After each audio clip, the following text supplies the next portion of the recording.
Mina, the only tortures I endured were these people who were coming to link me to crimes before the injuries.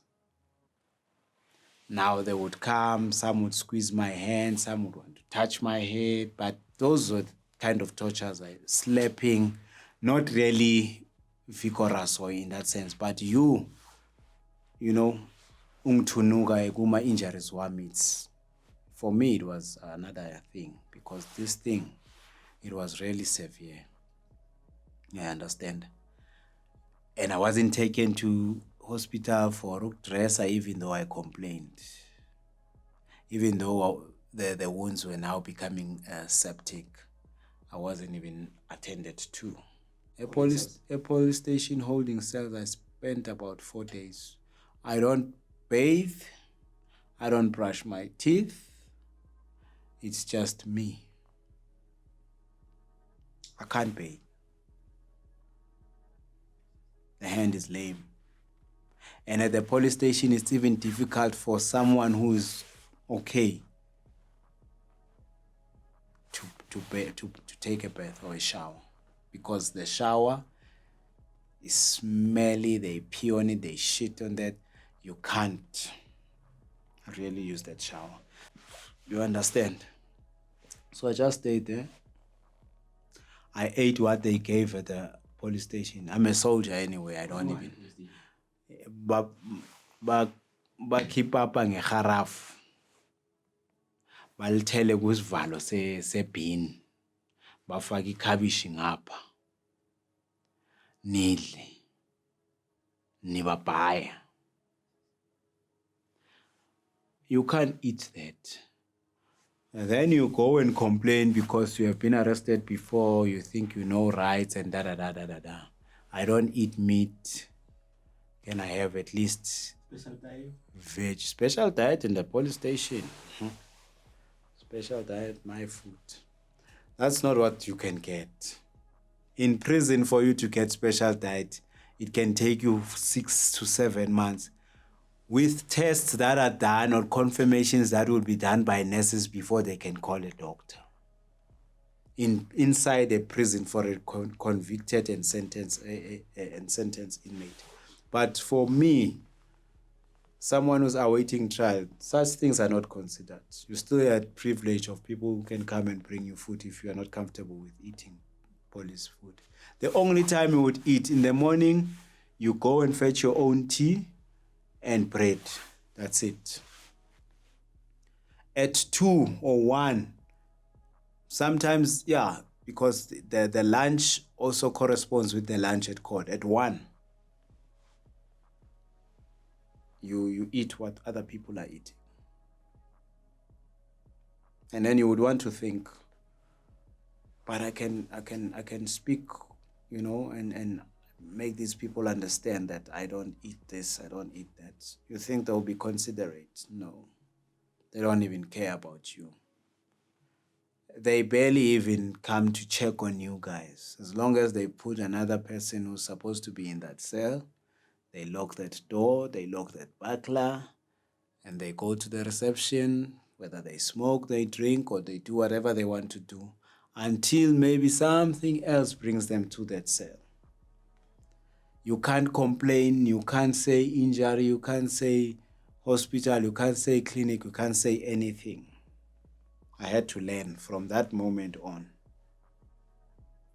And then at a later stage, maybe before I went to court, I think it was the 4th day, I had used the phone. Someone went in with the phone in the holding cells before they could even, search them. So I used that phone. I called that person that I was involved with. Hey, can you come? Because they were around Velcom at the time. Can you come and visit me? This and that and that and that. Yeah, I arrived yesterday, so I'm coming today. I was just preparing this and that and that and that. Okay, no problem. Did you get that money so and so and so? Yeah, I did. Okay, come bring it. These guys, they say they would want 30,000. So you go and speak to this officer and She comes, she's got money, she speaks to these guys, they don't want to take the money, citing that the case is actually not high profile, but it's now prominent in the sense of everyone is knowledgeable about it. So anything that happens that they don't understand, it can't. I then got to talk to someone I know, and then I told them, please call, because these people don't want to take me to hospital. Then they called. They promised, but another shift went in, the other one went out, and then the promise was never fulfilled anyway. So I stayed. Then tomorrow, because they had brought something to this person I was involved with at the time, my partner, they brought, toiletries, if I can remember, and some clothing from my clothes. Because I had wanted a shirt and pants and shoes, just to honor the appearance at court. I wouldn't appear in any form, but in a formal way. So I used a sponge to bathe, and then I was clean, brushed my teeth.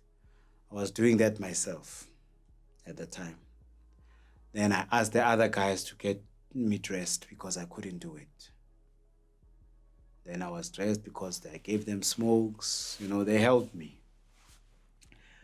In helping me, they were done. I was awaiting those guys to come. My co-accused come inside that cell before we could go to the court. Hey, how are you? Hey, my girlfriend was here, this and that. He's telling me ukuthi umuntu wambeka khona. But not the one who is shot. The one who is shot is in hospital, by the way. Yeah. Makabuya esibhedlela. Ngalelo langa lele siya ngale hof. That guy, the bone is broken. He's got those things that balance your leg and before but it's just something that, align the bone, and then they put bandages around that. I think it's before bakufaka ukonkolo. I don't know what you guys call ukonkolo. Thina zithi usamende. What? Yeah, that cast. Before they put that cast, I think when he was in that state, the police bring him to the police station to go to court. That guy is in severe pain. He can't even walk. He's broken. The bone is broken in two. But they're taking him to court, forcing us to pull him using a police station or prison mattress. How will I pull somebody in my injuries? Because I also need to be taken care of. And then other guys come out from the cell. They lift him up. They're shaking his leg. You shake his leg a little. That guy screams like a wolf howling in the night. And then he gets into a police van, and then there are other people in the van, and there's not enough space. The driver who's driving, he doesn't even care whether there's hump, there's bumps, there's potholes. He doesn't care. But that's a short distance from the police station to the court. You wouldn't even drive for a whole minute because it's at close proximity. And then he's there, we are there, everyone is there. And the sad part, they don't put us from the upper side, but we go from the bottom side, where everyone who is arrested and not on bail comes from or appears at the court from. Now, sivela kanjani la ngaphansi sinama injury angaka to a point yokuthi nama stepis mele siwakhuphuke nalomuntu, and mase simkhuphula abanye abantu ababafuni bangene ecourt, uzokhushulwa ubani? Mele atshadwe yiphoyisa. And abanandaba bayamthunuka. Mina, with my limp and my injuries, I just pull along. And then until I'm up there, I'm sitting in the dock. I have to listen to all the things that they will deliberate upon. And this guy is screaming because of pain. His pain is excruciating, like to a point of it even it makes even I feel like I'm not even injured, the way how he cries. And I'm like, what's wrong? Hey, take. I'm giving him my pills. Take 2. Yeah, but they were strong. But those, they only tranquilize the pain, or should I say, yeah, they calm it down for a few minutes, and he was screaming again. As soon as you shake the leg, but you can see that guy is in pain, he's not pretending.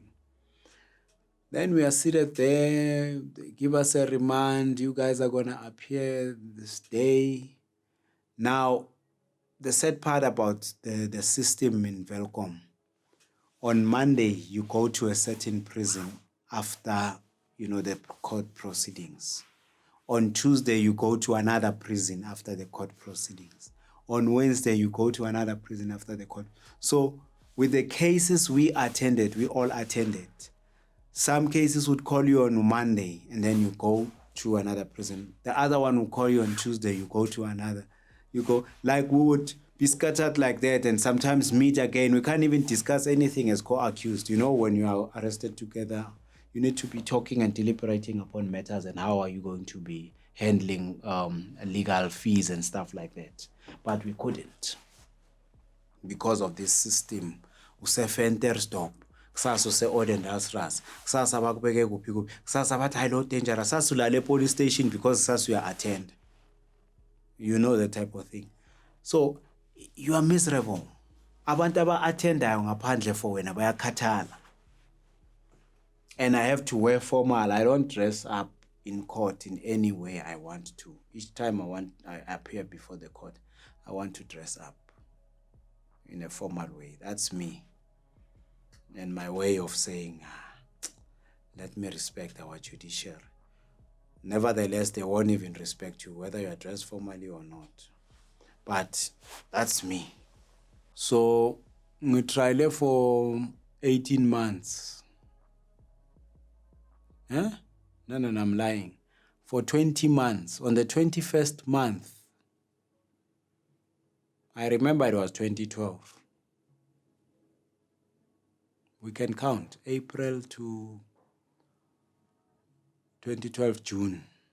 April 2010 to 12 June. It's over 2 years, right? Or it's approximately 2 years. So that's the time. I think it was 20 months, if not 22.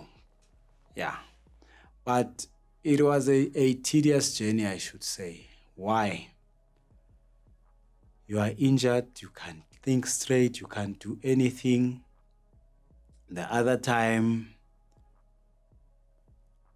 whilst we are awaiting trial, there are other guys who come. They come with a friend. They actually don't come with that friend, but they tell me about that friend, that we are with your friend. The other friend that I told you that I stayed with the wife, actually let him stay with my partner, let the wife stay with my partner in my flat and took care of them. This guy went and took people from that site in Tembisa, brought them here, they got arrested. As we speak, some are still in jail. Like they went and do crime there. He escaped, but the others were arrested. Now these guys, we know each other from Tembisa. Hey, so and so. The other guy who died is the homeboy to these two guys. They know him from even at home. The other one I'm arrested with, they know him. They've been doing things with him and stuff like that. It's crazy. Now, we were also arrested for an escape, an attempted escape, whilst we are in incarceration. So, another attempted escape at the court. Like we were just marred by a lot of sins, a lot of cases. In my own capacity, I had 14 charges of robberies. In fact, not charges, cases. separately, before they could be centralized and be 5, I had to be exonerated on 9 cases because of a lack of evidence, because of they can't identify me, because of that and that and that and that.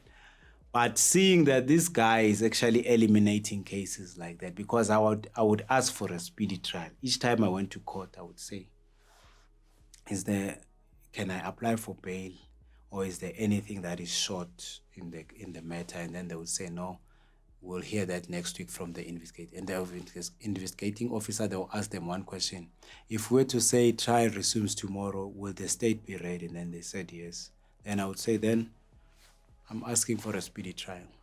So in that way, all these 9 cases were sped up like that. And I got exoneration. Some were discarded, like they dropped the charges. Some didn't, insufficient evidence and stuff like that. So I got exonerated on a lot of them. Now, my brother, it took me years to heal. Like when I say years, 2017, when I'm in Leeuwkop, that's when healing made sense.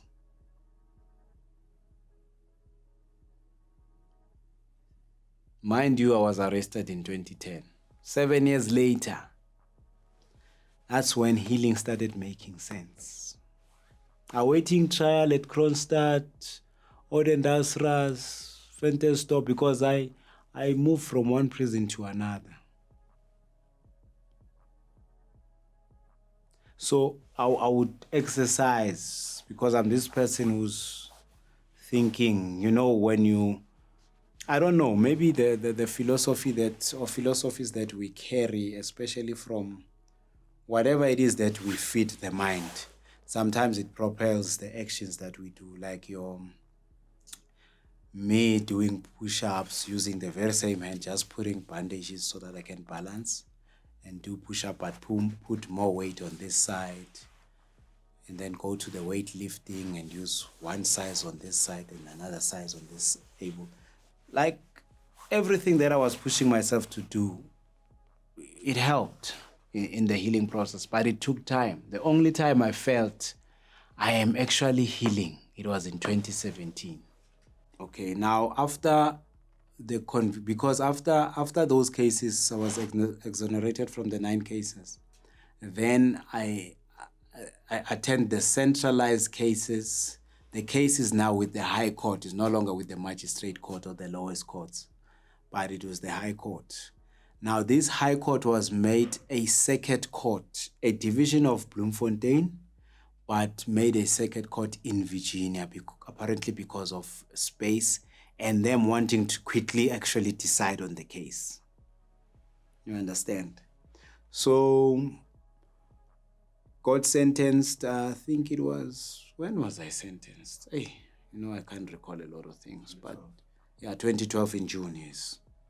The 26th, if I'm not mistaken.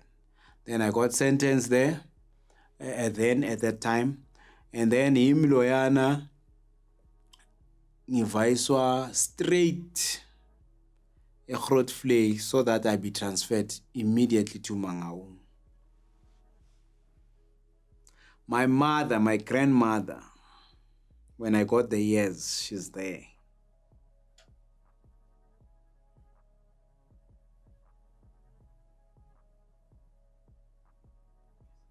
And I see her eyes are blood red. Then I tell her, don't worry, man. I just cheer her up. My countenance is not sulking, sad, or anything, I'm just fine. I'm not even thinking about me like facing jail time and things like that. I'm only thinking about my children and if my grandmother will be alive when I come out of jail. Yeah, she was old. I mean, she's got a 60-year, her child is 60-year-old now, the firstborn. 60 years of age today. So you can imagine in 2012, how old was she? You understand? So she's got the food, she's got whatever I sent for her to bring, she's got this and that. I know I won't sleep on that day. I'll panic. I've got to do something about it. Maybe get sleeping tablets, and I can't find them in jail because I just came to that jail. And it's in the Free State. Maybe in Johannesburg prison you would find that. I go to Grootfontein prison first. We stayed about a week. Was it a week? Yeah, my grandmother had get me money, whatever things that I asked for. I told her blankets, pajamas, this and that and that, and then she brought all of that. When we get to Grootfontein, they tell us straight, guys, you're wasting time with all these things. Because you guys are actually going to go to Mangaung. Soon, when they say Mangaung, you guys are one of the first people to go there. We heard about you guys even before you were sentenced. My brother, when had spoken about Mangaung, I then felt, because everyone was saying Mangaung, Mangaung, Mangaung. Out yami yasho athi mina ngifuni Mangaung. Angifuni ukubuyela eMangaung. That guy has never been arrested ever since, like convicted and sentenced. Arrested, yes, he has been arrested many times. But somehow, he gets out.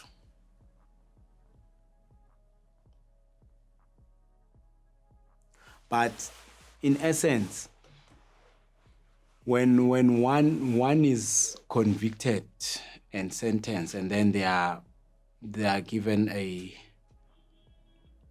jail term that is lengthy and told they are going to Mangaung, that is insane. That's like telling somebody you are going to hell while you are still alive. You don't have to die before you go to hell. For me, it was bad, but not in terms of prisoners or any other thing. You know, Mangaung is really bad. Mangaung, it's cold. My injuries don't actually do well in a cold place. You understand? Yes. So I got at the time at Mangaung when it was cold. Actually, when you're in Bloemfontein and you're in Mangaung, you're housed there as an inmate, your winter starts in February or March and it ends in October. Now in June, that's like you are in Alaska. Dress warm. Do you have the privilege to dress warm? No. The jersey that you get, it's like a strainer. You can use to strain things and, you know, that type of thing. Something that you, when wind blows and you're wearing that thing, you would get 2 pens. 2 pens. 4 t-shirts, these cotton t-shirts, all short sleeve. A pair of pajama made of some hard cotton. That thing is deliberately made with that fabric to inflict pain. Because that thing, you put it outside, it's cold for days. You put it outside during summer, it's hot for days. You can't sleep in that thing in summer. You can't sleep in that thing in winter when it's the only thing. You get tracksuit. That tracksuit, it's like it has eroded. The fabric has eroded. You can't. It's like if you wear a black thing underneath that thing, you can see through that this guy is wearing something black underneath that tracksuit. It's a top.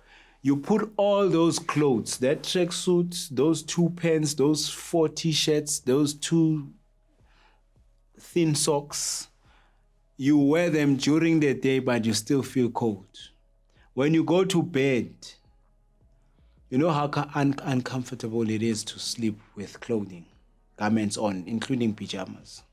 You can't go to bed with pajamas and sleep comfortably. You know, they will twist and you will find yourself tossing and turning and trying to, you know, find a position that is calm for you. Now you're wearing all those garments and they are all in your body. Yeah, when you look at it from outside, it's like a industrial place. That's something you can brandish to someone who has never been in prison or who has never been to Mangaung, and they would understand the lavishness and the technology behind everything and the security and the comfort. You understand? But for someone who has ever been incarcerated there, like me, who spent 3 years and a couple of months, if not 6, it's less than that, but 3 years and a couple of months. And I was fed up to the brim. I started only smuggling on the 3rd year because I familiarized myself with this guy, and then he sympathized with me. The guy sympathized with me in a lot of aspects, and then we spoke. And then another thing that became advantageous for me is that I could speak closer to that guy. And these people here who are here, they always spoke Sotho. They were Joburg people, but now they were accustomed to this language. And some Joburg people, not that they know all languages, you know. They were Xhosa people, but that guy, we could speak about things in the rural areas, this and that and that. Have I been to the rural areas in the Xhosa people places? Nah. My brother went to his father's side, this guy. And whatever he said, I would say to that guy, like it was me. So when he spoke about people going to the initiation school, it was like I went there because my brother went there. It was his custom anyway, he had to go there.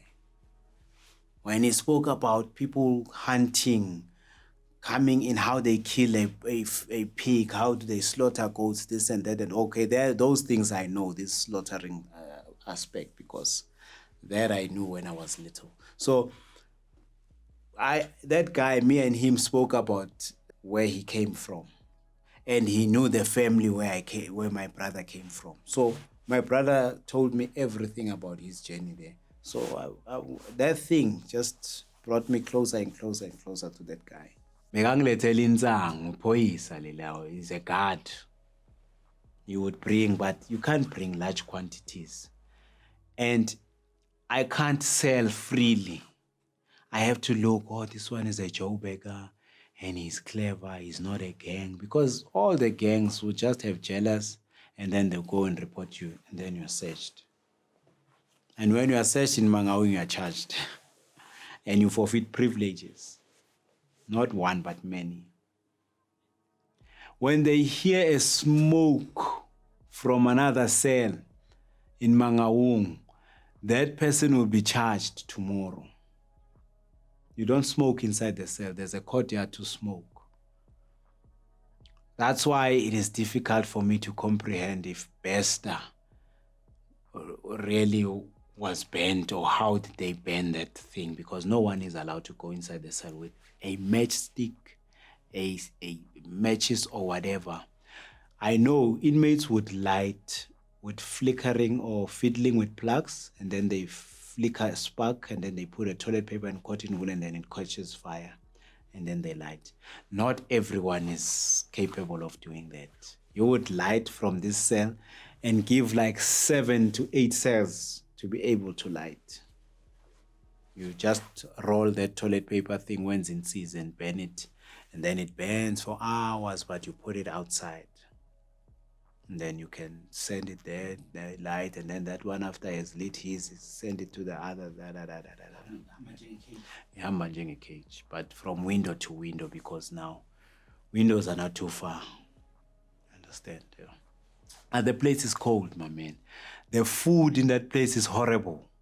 The hospitality in that place, everything that you think they should do or they claim to do on paper in jail. And this is a phenomenon with every jail, by the way, whether private or public. It is horrible. Treatment is horrible. Now, food in Mangaung, the veggies are planted here by inmates. They pick that from the garden. The bread is baked there by inmates. They get it from the bakery. They spend nothing of the money that the government gives them. They're already running business. They've got a bakery that delivers bread to other places. They've got an upholstery that fixes things that needs to be fixed at the upholstery for other departments. They make these things, cover sofas or whatever things for the churches and stuff like that. They do candle making. It's a business for someone else's wife. There's an office machine, whatever. What is that? Oh, what is that? Office practice, something like that. There's a program called, there's a skill that is offered that deals with that. Now, if they have that in that facility, but it takes one inmate 3 years to be able to access one skill. Before you can access a skill, I took 3 years. On the 3rd year, when I did that office practice, that computer course, and that was it. When I was about to register for another and go and wait, then miraculously, I was able to call a lawyer, and the lawyer took me out. But I defended myself using my uncle. My uncle is a known guy, well-known guy, and very prominent in this politics, but also not known, but known by the politicians and other people who actually follow up on these things. Lowase Harry Smith. When I called him to say, hey, this place like this, they want to transfer me to Kokstad because I'm fighting for my rights, this and that and that and that. He just called Zachariah. Zachariah was a minister, a commissioner. He called the commissioner. The commissioner called the Mangaung. Mangaung didn't listen. They sent me to Kokstad. In Kokstad, when I get there for one day, today, in a few hours, Kokstad was called by the minister. And then I was back to Mangaung. I understand. So, back to Mangaung with that stigma of you being able to call people who control the system and you staying there. Mangaung, they don't want that. That's a threat for them. So, izinto eziningi bengizikheba ngokuthi ama-rights, even if I didn't know it right, but if I know this thing is right, I would stand on that. Morally, if something is right, I didn't care what policy said. So manje ubhalelwe ilawyer yakhe first lakho ukuya ubuye eJozi? No, I didn't write. I just called him. And I told him I want to go this and that. And then he said, don't worry, I'll requisition you to court. Then he went to Pritchard. Then said problems, social worker, children have to meet, they are growing. He just spoke about my children and they are young and then I'm incarcerated. And then I also helped him because I told him, the policy states that no one should be housed a 100 kilometer diameter from their next of kin. So if your next of kin is in Gauteng and you are housed in Sun City, they can easily reach you there. It's not even 100 kilometers away, even if you're coming from Pretoria. I understand. So that is a law stipulated in the policies of the TCS, which they infringe all the time. So I just warred with them. Warring helped because finally when this requisition came in, some of them were relieved. Because this guy has got these connections and this guy, every time he talks on the phone, because they cut your calls. If you speak to your lawyer about anything, they cut your phone. You understand? They cut your phone. I know people say, hey, Bester had a cell phone there. When you had a cell phone there, you have to hide it.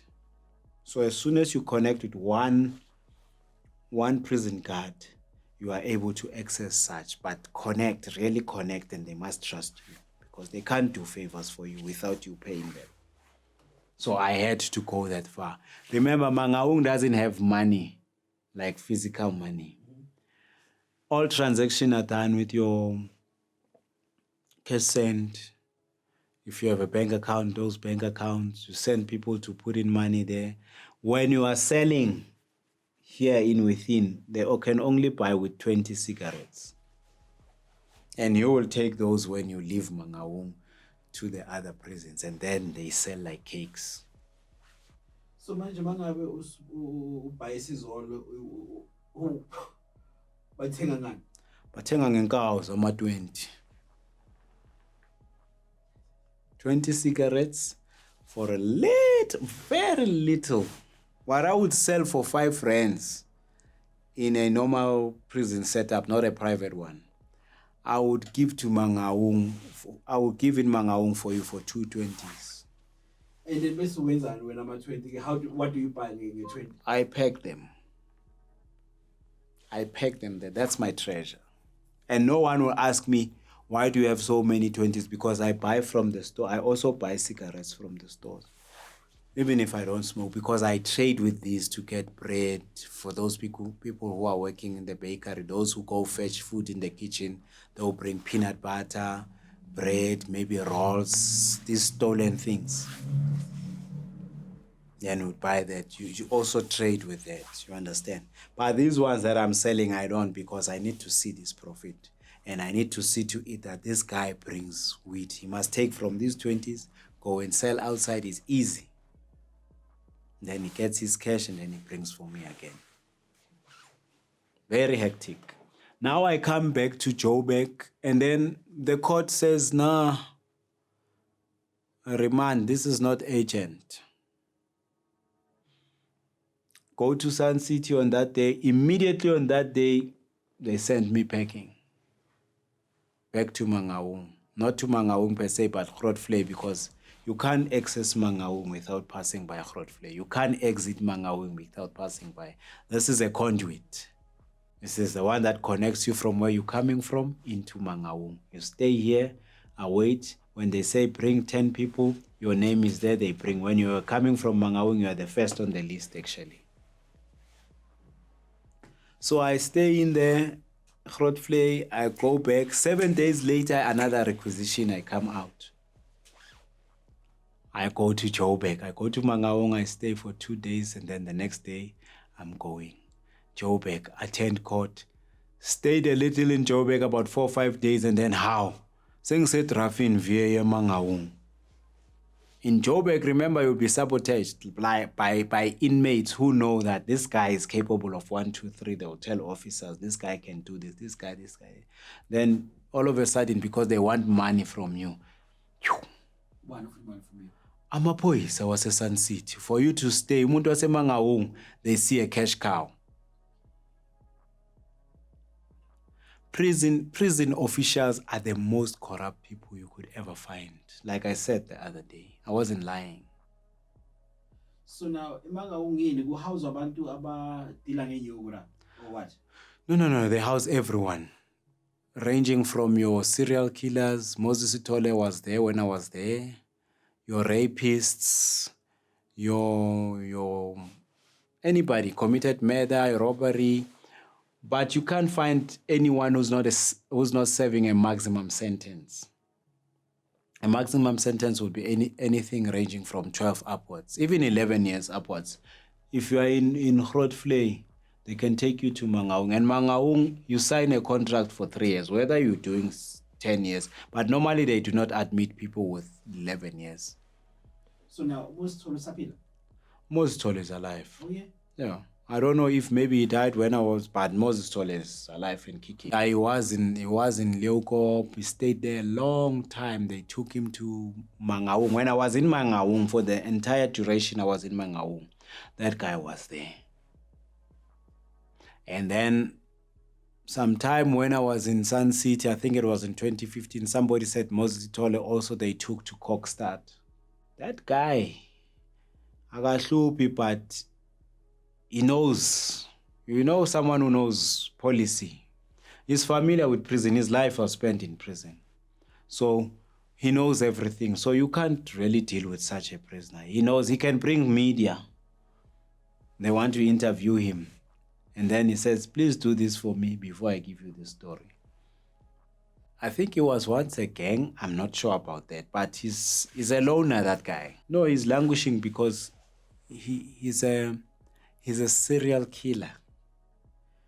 who is a repeat offender, which is a problem for South Africa because of their stupidity in the system of rehabilitation anyway, because it's not the fault of people who are coming out of jail. It's because of the programs they are implementing in jail that they don't actually have rehabilitation programs. I'll tell you about that. But Moses is a good guy. We must always remember that. Why? When he was wrongfully arrested and convicted and sentenced, he planned this in this center inside prison. And he purposed there to say, when I get out, because the law, the judiciary, the justice system of our country failed me when I had done nothing. He went outside and committed the same crime he was accused of, but now in a measure that amazed people. Moses Sithole was never a rapist, was never a serial rapist. Even in prison, he's a person's character when they are inside is exposed. Unless they shield themselves with gangsterism and maybe some pretend to be, mentally retarded or insane, if I may put it that way. Because there are people who go through their sentence as people abahlanyayo. But magaphumela ngaphandle grand. Because some people, that's their coping mechanism. They pick up cigarette butts, pick up papers, they play around. They don't want to bathe, they must be forced into the shower.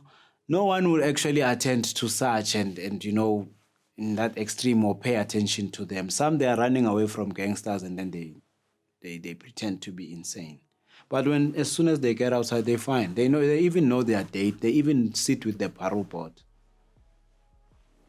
And then they go outside and they are saying they are fine. And then when they go out, their people have brought them private clothing. You are like, eh.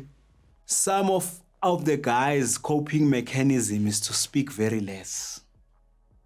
One of the most purported stories, which I've never seen, but you are capable of spending a week not speaking to anybody whilst we are in a communal setup. Like, I would be capable of doing that. Listen to my music, watch movies, and be on my phone, watch TV, and do whatever I want to do. But not speak to anybody. Not about anything. Not even ask, excuse me, when we collide, or sorry when we collide in a corridor, that smaller Nyana passage.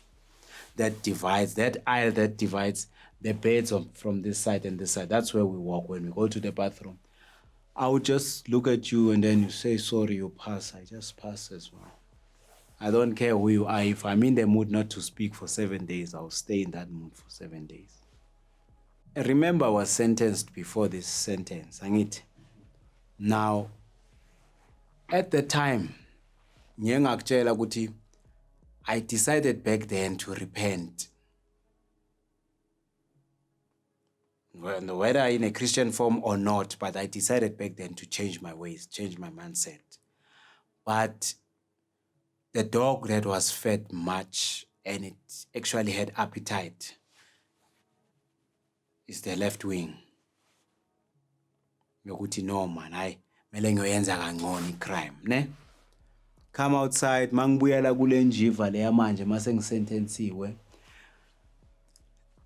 Now my conviction came on the day of my arrest. I don't want to lie about that. Because going forth, the dog that was fed from my arrest to my conviction, to my sentencing, to my parole, to my release, the dog that was fed much was the change of mindset and doing right things like everybody else who's considered living a normal life, not a life of crime. I understand.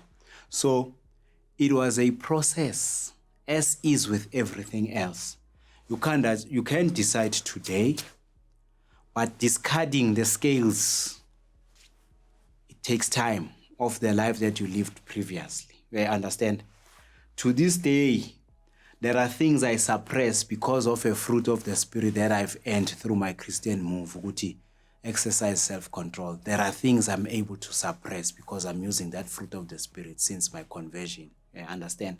To say, you can't. There are days when I was inside, I would think, now when I get out of here, I need to make sure that everything that seems to be evidence that will link me to a crime, I will kill, or I would rather do fraud because fraud is much lenient when sentencing, or this. You have many options, a variety of them. But it now comes back to haunt you, Maui one, with your thoughts, without you seeing any activity. I wonder when you are in bed, each night, good dark, and you are closing your eyes. There's sometimes you spend minutes, sometimes it's hours, 1 hour, sometimes it's many hours of the night without you sleeping and contemplating on decisions. Not a decision that you have taken or decisions to make. Phela. You take the entire night. Umangala umuntu uthi uyamfonela setshela athi ngidlile sibala, and spend the day sleeping. And sometimes you spend 22 hours sleeping and only wake up for 1 hour when you went to eat and when you went to be counted and when you just got the fresh breeze and came back and took a shower and then slept again. So you have ample time to think, to concentrate on the errors only for 6 months. Imagine someone who's serving 18 years and they've got 9 years to contemplate on fixing what was wrong, on actually increasing their knowledge about crime. Then it's up to an individual, what do I do? Because rehabilitation, forget about it in jail. There's no rehabilitation that is provided by the prison. That's only on paper. There's no good food that is provided by the prison. That is only on paper. There is no medical system that operates well in prison. That's only on paper. There is nothing that is functional that they are purporting in the media. Mautola the spokesperson, who's the spin doctor. That Numalo guy, that guy is a spin doctor, a very callous in reasoning.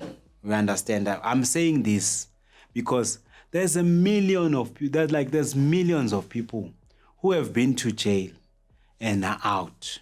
And you're speaking about jail conditions. And you are telling the public. Some of these people are fathers who have been to jail and they know exactly what you're talking about. And what you're talking about when in your context, it's only practical on paper. But implementation of that, a prison is run by prisoners, by the way. Are the officials there, the top ranks, your ministers, your whatever, deputy, your area commissioner, your head of prison, those people don't run prisons. Inmates, and these ones that are in close proximity, and they are agekho right. Ejele uthi ungene ofisini ufuna ingubo. Angithi uwozwayo ukuthi ufile amakhaza kanjani. Abakunika ingubo extra. Ejele une operation abayibonayo esibhedlela lo muntu une operation, they won't approve a letter mawuthi ufuna iblanket so that you keep warm. Ejele you go you keep isikhalo esidom. Mangithi esidom ngikhuluma ngento edom kaMampela ukuthi angisho ukuthi wena lento isho idome into encane engalungiswa ukuthi I'm sleeping there on that bed and the sponge is finished. It's so thin that I feel the steel that I'm sleeping on. And it's cold. Can I have a new sponge? And they say, hey, but it's written on paper to say, we change this sponge, we order so much sponge, it's there on paper. But practicality, it can't be implemented. Let me tell you about the scenario that happened recently. Ngiporelwa ingosi yami sejele 2019 ne angithi ingosi yami yabhoda.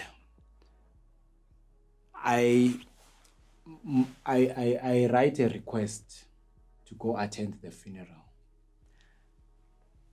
These people delay all these proceedings as a funeral until the next week, so that I write. And after writing, this is approved because it has to escalate from the office, the section's office. There's a head of these wardens who is in charge for this section. He signs, escalate it to the other, like your head or your deputy head of prison, and then goes to social workers, people who it needs to go to. And then they would approve or disapprove whether you go to the funeral or you don't. This is 2019. Luckily, they allow me to go. But after a long time, when it's 2 days prior to the funeral, this thing is approved, and I don't know. And these people must bring clothing, private clothing, within the 24 hours of that day. Actually, less than 24 hours, because the prison gets locked at 4 p.m., like the final lockup. So before then, clothing should be there, private clothing. And this thing was approved today. And confirming papers, your death certificate, your this, your that, your that, your that, your that. After you have sent them copies that they are attached to that request, they need even more proof. Certified. Like they would make it so difficult for you to go and bury your own child. What kind of people are those? And this is a rehabilitation center, it's not jail, by South African standards as enshrined in our constitution. But does it apply, or it is only enshrined there? So Mangabu, were you in shackles? Yeah, I was supposed to be in shackles. I was in shackles when I got out, but because of my connection, nokwaziwa, nalabantu engihamba nabo, they were free ngakhona. They took off the shackles. When they unshackled me, they told me, my guy, you are going outside soon. So don't jeopardize your freedom. You've already started from where you started. Anyway, that's what's on my mind. I wouldn't want to. Who would want to escape when they have a funeral of their own child? Escape and go where? Live in the graves or the graveyard? You understand? So you wouldn't want to do that. You have already messed up people's lives by virtue of you not being there when your child was in hospital for 5 months. And the only thing you could do is to speak to them on the phone, is to yell at doctors and nurses on the phone. I'm selling weed. I don't even want to lie about that. I'm selling weed. I'm selling insang, wizole, lokop. For the rest of duration your sentence, Sun City, Lokop, Mangaung, everywhere, even as a trial. A trial, it was worse because the very same people, amaphoyisa, abaphethe amakhesi, abanye abangazi kwamanye amakhesi, who wanted to help, but they can't because I'm watched like a hawk. My case is watched like that, and then now it has been escalated to the High Court. They couldn't help, but they could help with these smaller things like bringing in weed, because at the police station there's this storehouse. You open, you find every evidence is there. They would go and take weed there, fill a plastic. When I get into a prison in Kronstadt, no one searches what I have. Because mawusemaplazini uboshelwe izinto ezikanje, these people think mhlambe hey labantu laba be stay in labantu laba bani. So banalento abakunika yona, and if you don't use it to your advantage, then you lose. And mina anginamuntu ozongibhesuka. Ngiyahlanganisa money. I've spent about 200 and something grand. Ngizama ukuphuma ngada. I sold jewelries, I sold this.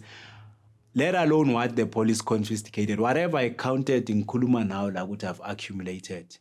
Everything else, those people went, attached this, take this, took this. How can you? Yonke le nto, they took it. And people don't believe ukuthi people like Abo Mashwabana can lose all things.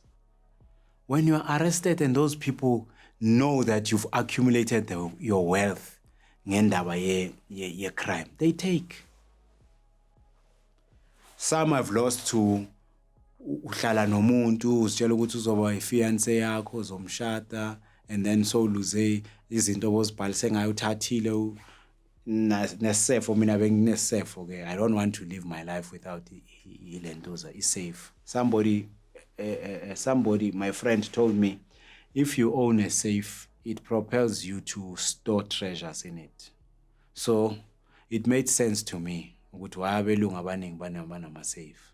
I understand. So I took that into cognizance in a way that to this day self ngifuna ukuba naso the way maqala nje ngiaccumulate amele kube nebhodo la endlini so that ngizobeka amaphepha wama important ngizobeka ama treasures wama important lapha nani. You understand? So that person emptied lo bengizwana naye emptied every content in the safe. Foreign currency ikhona, jewelry ikhona, and jewelry that is worthy. Stones, to be precise. Wathatile, they built laba buya khona kuma rural areas. Ba builder lana baze bahamba basala baluza, like a lot happened and a lot can happen in 12 years. You understand? So to a point yokuthi noma sengiphumile I didn't even worry ukuthi I once lived my life with this person, we had this, we had that, so that I visit and see them. No. But I lost everything. What I vowed to God about, whether this money comes illegally, at the time I'm prominentizing or I'm putting prominent my situation and saying, because I'm under this circumstance, I will make this money. And when I get outside, this will be the start of my life.